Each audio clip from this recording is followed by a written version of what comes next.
Invasion 2001. Take a seat. Let's go on a journey together, shall we? So here's my review of Invasion 2001 from July 2001. So let's get this on the way, shall we? Because we've got a lot of matches to get through on this evening. So first match on the card, we had Edge and Christian taking on, it was WWF's Edge and Christian taking on WCW's Mike Awesome and Lance Storm. This was a perfectly fine opener. I didn't see anything wrong with it, and it was perfectly fine. You know, Edge and Christian pick up the win, and yeah, it was perfectly good stuff. Like, nothing to complain about on this side. Yeah, moving on to the next matchup. We have the second matchup of the night. We have WCW referee Nick Patrick taking on WWF referee Earl Hebner with Mick Foley as the special guest referee. This was short and sweet, if you want to say that. It was hilariously bad. It was hilariously bad, but it was bad in a good way. Yeah, I wasn't expecting a 5-star clinic on this one. It's Earl Hebner and Nick Patrick, for God's sake. But for the amount of time that they got was like, 3-4 minutes of that. It was fun. It was funny. It was funny seeing Earl Hebner wrestle. It was very funny. I compared his spear at the end when he tackled Nick Patrick to the ground and got the win. I compared it to Goldberg. It was like a Goldberg spear, man. It was like a Goldberg. It was like the Goldberg 2.0. Anyway, all jokes aside, I thought it was pretty cool, pretty fun stuff, funny stuff, and yeah, I didn't find anything wrong with this match. It was what it was. Then we had WCW's Sean O'Haire and Chuck Palumbo, the WCW Tag Team Champions, taking on the WWF Tag Team Champions in the APA. Perfectly, again, this was a fine match, an okay match. I had no problem with it. And I felt, the finish came out of nowhere, because I felt like they were doing a double team move. The heels, the WCW lads were doing a double team move on Bradshaw. Farouk came in, and then all of a sudden they started hitting punches or kicks on each other, and then all of a sudden Bradshaw just ran against the ropes and hit a clothesline from Hal on Chuck Palumbo, got the win. I was like, whoa! I was expecting that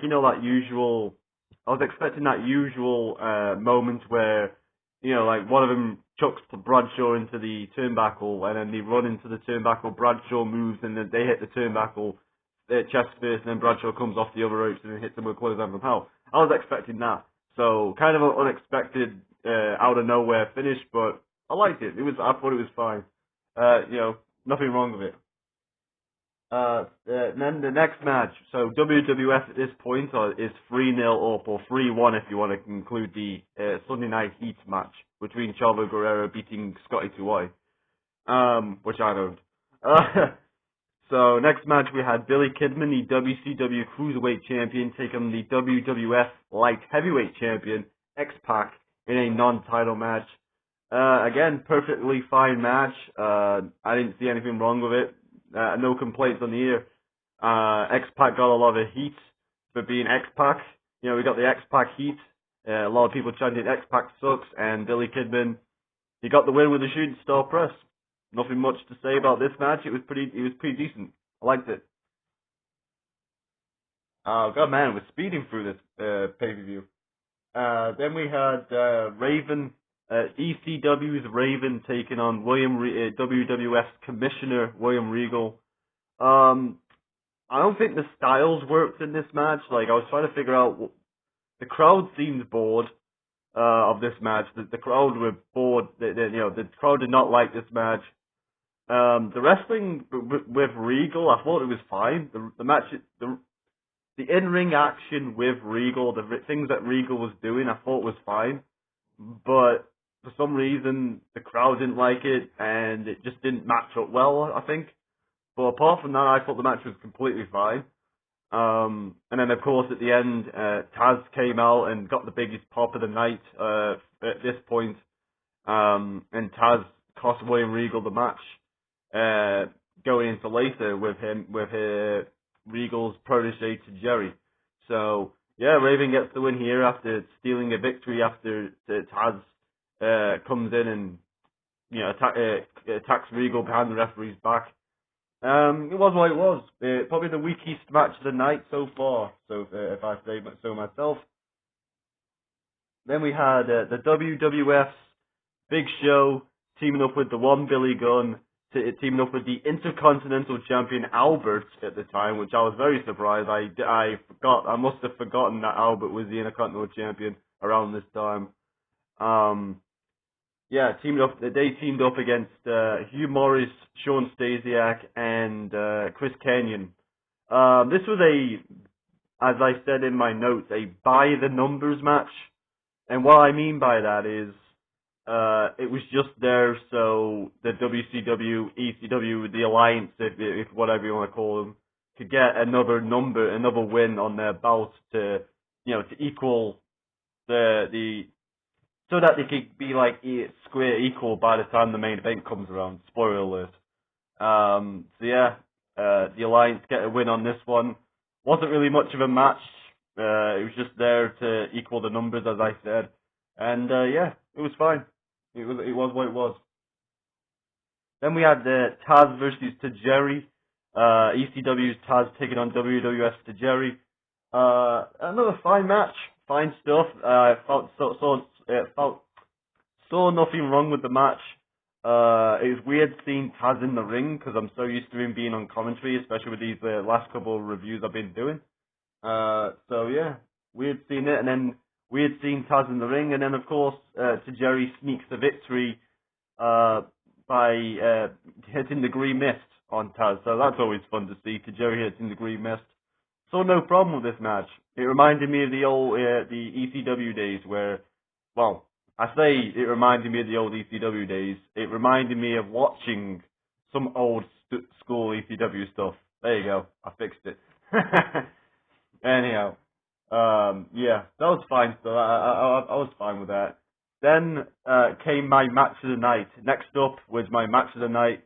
ECW's Rob Van Dam taking on WWF's Jeff Hardy for the Hardcore Championship.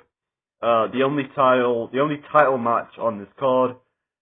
This was a showcase match for Rob Van Dam. Like, this has proved how great Rob Van Dam was and is.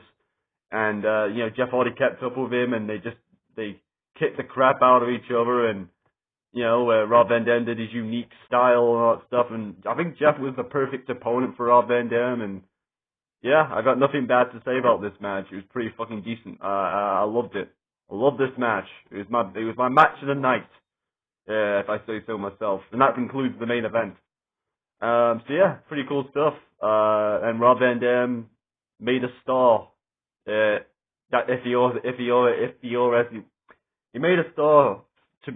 He made himself a star to the WWF in the WWF's eyes, in my opinion, anyway. And yeah, it was a good showing for Rob Van Dam. Good show. Then we had the real match of the night.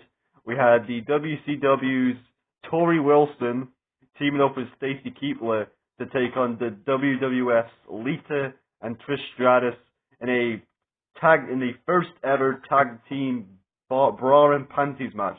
Almost said barbed wire match there. That would have been a completely different match. Bra and panties match. And Mick Foley was the guest referee. Thankfully, he wasn't wearing bra and panties. That would have been. I don't want to think about that. Sorry, Mick. I love you, Mick Foley, but not in that kind of way. Bang bang. Good gosh. Ugh. Anyway, back to business. This match was, to be professional, it was what it was. I don't know what to say. It was there for the fans, and it was an eye candy match, if you want to call it that. Oh, look, women! Ooh. And it was 4 to 6 minutes or whatever it was of JR, Michael Cole, and the male fans being cavemen, if you want to say that. Oh, look, titties! Yeah. I did get a laugh out of I did get a laugh out of towards the end where they stripped Tori Wilson of her bottom end, and she was wearing like these white shoes, and I looked at them, I was like, damn, they look like tennis shoes. And for some reason my brain just went, oh Jesus, not Jim Cornette. I was like, that's not the kind of person you want to think about when you're watching a bra and panties match, is Jim Cornette. So yeah, that was pretty funny. I had a good laugh at that. Yeah, Jim Cornette and Mick Foley in a bra and panties match. I think Beatdown probably might like that one. Sorry, Beatdown, man. I'm only kidding, dude. I hope you're doing well. Yeah. So, Jesus Christ, this match has completely gone off the rails. So yeah, that was fun. It was what it was. Oh, that's I'll leave it at that. The WWF ladies got the win. It was what it was. And then we had the main event, which was the inaugural brawl.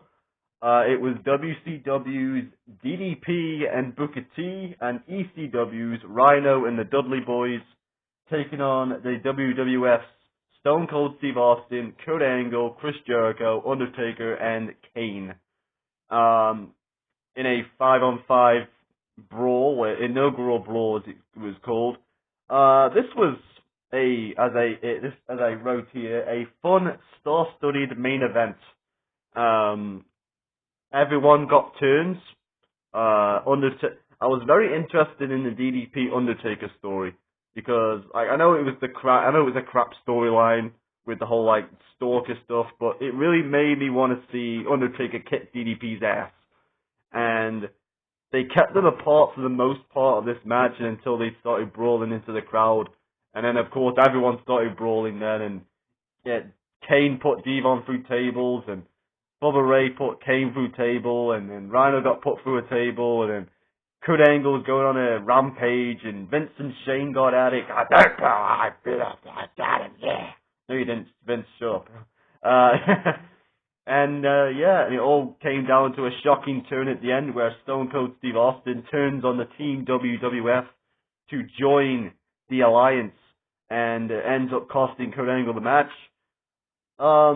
This was just like throw a lot of stuff at the wall and see what sticks, but it was a whole lot of fun.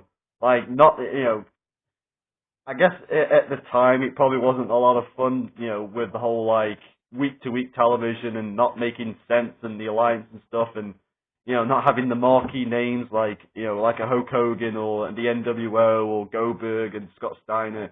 I know that they couldn't get them. I know that, but I think for what they had, I think it was what it was. Like I thought this was a very entertaining show. Like not watching any build up to it, just going straight in to the show head first. I thought the show was alright. Anyway, speaking of that, I give the show 7 out of 10. I thought the show was magnificent.